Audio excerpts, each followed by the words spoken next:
Episode की शुरुआत में हम देखते हैं कि बाहर बच्चों को स्कूल की वैन में बिठाने आती है और वहाँ उसे ज़ेदा मिलती है। तो वो ज़ेदा से पूछती है कि अर्दा कहाँ है। तो ज़ेदा बोलती है वो तो घर में ही है। इसके बाद बाहर बोलती है ठीक है फिर हम साथ में ब्रेकफास्ट करेंगे और आज हम साथ में रहेंगे। इसके बाद में वो सीधा अर्दा के पास जाती है। तो वहाँ पर वो ओल्ड मैन बहुत ही उदास बैठे होते हैं। तो वो इशारे से परेशान से पूछती है तो परेशान कहती है कि क्योंकि इन्हें अब यहाँ से जाना पड़ेगा इसीलिए उदास हो रहे हैं। तो बाहर कहती है कि आप कुछ दिन और रहना चाहते हो तो रह लो, लेकिन जिस पर परेशान गुस्सा हो जाती है कि जब वो खुद ही जाना चाहते हैं तो जाने दो।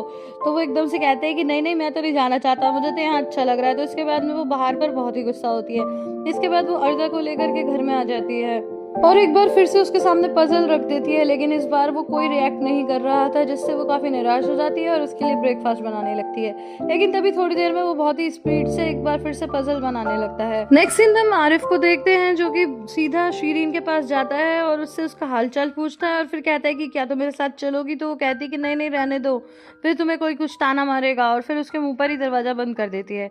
दूसरी तरफ हम देखते हैं कि जब बाहर अर्दा को पजल बनाता हुआ देखती है तो बहुत ज्यादा खुश होती है। उसकी खुशी का कोई ठिकाना नहीं था और उसे लेकर वो सीधा जाने लगती है और मिस्टर एनवर से कहती है कि जब बच्चे आ जाएं तो प्लीज आप उन्हें पिकअप कर लेना।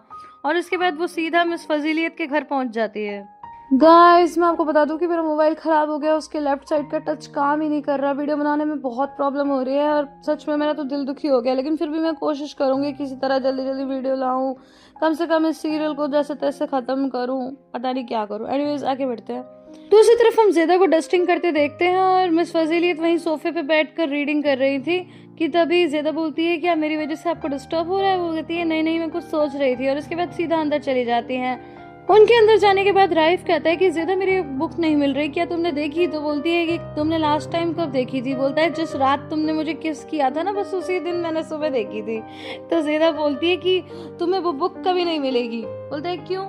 क्योंकि तुम्हें हमेशा उल्टा सीधा याद रहता है ना, तो तुम्हें ये भी उल्टा सीधा याद रहा होगा कि बुक कहाँ है, ठीक है। और वो वहां से चली जाती है और वो हंसता रहता है और वो बोलती है कि देखो तो मैंने कब इसे किस किया। एनीवेज थोड़ी देर में उसको मिस फजीलियत आवाज देती हैं और उन्होंने अपने सुंदर सुंदर कोट निकाल के रखे होते हैं, सैंडल निकाल के रखी होती है और फिर वो ज़ेदा से बोलती है कि देखो ये कैसे लग रहे हैं, मेरा वार्डरोब काफी भर गया था तो मैं सोच रही हूँ कि कुछ निकाल दूं। तो ज़ेदा कहती है कि हाँ हाँ आप मुझे दे दो, मैं किसी गरीब को दे दूंगी। तो कहती है कि नहीं मैं चाहती हूँ कि इन्हें तुम ले लो। लेकिन ज़ेदा कहती है कि नहीं नहीं मैं लेके क्या करूंगी, ये बहुत ही फीके रंग हैं और वैसे भी हमारी लाइफ इतनी बेरंग होती है कि उसमें थोड़े बहुत कलरफुल कपड़े तो हमें पहनने ही चाहिए। लेकिन थोड़ी देर में वो रियलाइज करती है कि मिस फजीलियत को अच्छा नहीं लगा। तो वो कहती कि अरे आप सही कह रही हो, मैं भी क्या बेकार की बातें कर रही हूँ, इतने सुंदर सुंदर कपड़े हैं मैं ही पहन लूंगी, वैसे भी मेरे पास अच्छी जगह पे पहनने के लिए कपड़े नहीं होते। तो वो खुश हो जाती है। फिर वो कहती है कि मैं इन कपड़ों को फ्यूनरल पर भी पहन सकती हूँ, हॉस्पिटल में भी पहन सकती हूँ। और फिर से मिस फजीलियत को खराब लगता है, वो मुंह बनाती है। जब ज़ेदा वहां से कपड़े लेकर जाने लगती है तो फिर राइफ उससे पूछता है कि तुम ये कपड़े कहाँ ले जा रही हो। तो वो बता देती है। बाद में जब मिस फजीलियत आती है तो वो उनसे भी पूछता है तो कहती है पता है क्या कह रही थी कि ये तो बिल्कुल फीके रंग हैं, मैं इनको हॉस्पिटल में पहन लूंगी, फ्यूनरल में पहन लूंगी, मतलब मेरे कपड़े वहां पहनेगी। और ये सुनकर वो खूब हंसने लगता है। इसके बाद बाहर आ जाती है और फिर मिस फजीलियत से वो सब कुछ बताती है जो कुछ भी अर्दा के बारे में है। ये सुनकर के मिस फजीलियत भी बहुत खुश होती हैं और कहती हैं कि सच में तो फिर हम बच्चे के लिए कुछ करेंगे, उसे स्पेशल एजुकेशन देने की कोशिश करूंगी, मैं बात करती हूँ। ये सुनकर के बाहर बहुत खुश होती है और खुशी से उन्हें गले लगा लेती है। नेक्स्ट सीन में हम एमरे को कैफे में देखते हैं जो शीरीन को कुछ मैगजीन देता है और कहता है कि मैं ये सेकंड हैंड मैगजीन्स लाया हूँ और इन्हें टेबल पर डिस्ट्रीब्यूट कर दो जिससे कस्टमर अट्रैक्ट होंगे। तभी वो ये सब कर रही होती है कि उसकी नज़र एक मैगजीन पे पड़ती है जिसपे मिस फजीलियत की यंग टाइम की फोटो छपी होती है और वो देखकर एकदम चिल्लाती है वाह। तो फिर एमरे बोलता है कि क्या हुआ। तो बोलती है कि कुछ नहीं, इस पर मिस फजीलियत की फोटो छपी है, मैं उनकी बहुत बड़ी फैन हूँ। इसके बाद नेक्स्ट सीन में हम देखते हैं कि मिस्टर एनवर अपनी शॉप पर काम कर रहे होते हैं कि तभी वहाँ पर शीरीन आ जाती है और कहती है कि पापा मिस्टर एमरे ने कुछ कस्टमर्स की शर्ट वगैरह भिजवाई है, इसमें बटन लगाना है, इसमें नहीं लगाना है। तो वो कहते हैं कि सच में ही बहुत अच्छे आदमी हैं, हमेशा कुछ ना कुछ मेरे लिए काम ढूंढते ही रहते हैं।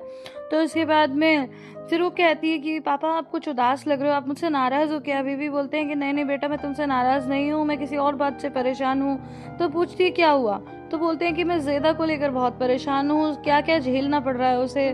तो कहती है कि हाँ पापा, वो बच्चों वाली बात तो सच में बहुत ही प्रॉब्लम वाली है। तो बोलते हैं कि तुम्हें पता है? तो कहती है कि हाँ मुझे पता है, लेकिन मैंने आपको इसलिए नहीं बताया कि मैं आपको परेशान नहीं करना चाहती थी, वैसे भी हम दूसरे के मामले में क्या कर सकते हैं।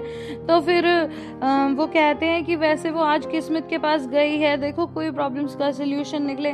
तो कहती क्या वो मिस किस्मत के पास गई है? हंसने लग जाती है। तो बोलते हैं कि तुम यही कहना चाहती हो ना कि वो आरिफ की बहन है? तो बोलती है नहीं, बात सिर्फ ये नहीं है कि वो आरिफ की बहन है, बात ये है कि वो एमरी की गर्लफ्रेंड है। कहते हैं क्या? बोलते हैं हाँ, वो दोनों तो आपस में लवर हैं। इसके बाद हम ज़ेदा को सीधा मिस किस्मत के पास देखते हैं, और जहाँ पर वो कहती है, वो सारी बातें बताती है जो कुछ भी एमरी कह रहे हैं कि हम असली बच्चे को ढूंढेंगे वगैरह वगैरह। तो और फिर वो कुछ अब्यूजिव वर्ड भी बोलती है कि ये सब करने की क्या ज़रूरत है। तो सबसे पहले तो किस्मत बोलती है कि तुम इस तरह के शब्द मत बोलो। तो ज़ेदा कहती है कि हाँ हाँ, ये बात तो हम दोनों के बीच में रहेगी, पर आप तो काम की बात करो ना। तो बोलती है कि देखो सीरियसली बताऊँ तो मैं तुम्हारी मदद नहीं कर सकती, क्योंकि मैं तो खुद ही एमरी की लॉयर हूँ। तो कहती है कि क्या, ये क्या कनेक्शन है? तो फिर बताती है कि हम दोनों लवर हैं। ये सुन करके वो बहुत ही ज़्यादा दुखी हो जाती है, और कहती है कि अब जो तुम यहाँ आई हो तो मैं तुम्हें बता दूँ कि तुम्हें प्रिपेयर रहना चाहिए, और कभी भी बच्चे बदले जाएंगे। इसके बाद वो वहाँ से चली जाती है। इसके बाद ज़ेदा सीधा बाहर के पास आती है और बताती है कि एम्ब्रे और किस्मत तो आपस में लवर हैं। ये सुनकर तो वो भी चौंक जाती है, और उसके बाद में थोड़ी देर बाद कोई दरवाज़ा खटखटाने लगता है, तो जा करके बाहर खोलती है। तो बरशान कहती है कि प्लीज़ तुम यहाँ पर आओ। तो वो बोलती है कि देखो वो बच्चे सो रहे हैं, और मैं ऐसे कैसे अकेले छोड़ के आ जाऊँ, अभी तो ज़ेदा भी नहीं आई। वो ऐसे ही कह देती है। तो फिर बरशान कहती है कि नहीं नहीं तुम आओ, और फिर वो एकदम वहाँ से चली जाती है। तो उसके बाद में जब ज़ेदा बाहर निकल के आती है, तो बाहर बोलती है कि ये कह रही है कि कुछ ज़रूरी है, जल्दी आओ जल्दी आओ। तो ज़ेदा बोलती है कुछ भी खास नहीं होगा, मैं जाके देखती हूँ। लेकिन जब ज़ेदा बाहर आती है तो वो भी यही कहती है कि जल्दी से बाहर तुम आओ। तो फिर वो दरवाज़ा बंद करके आती है। तो गाइस आई होप आपको आज की ये वीडियो पसंद आई होगी। अगर पसंद आई तो इसे लाइक शेयर कमेंट करना बिल्कुल भी ना भूलें। फिर मिलते हैं अगली वीडियो में, तब तक के लिए अपना बहुत सा ख्याल रखिएगा।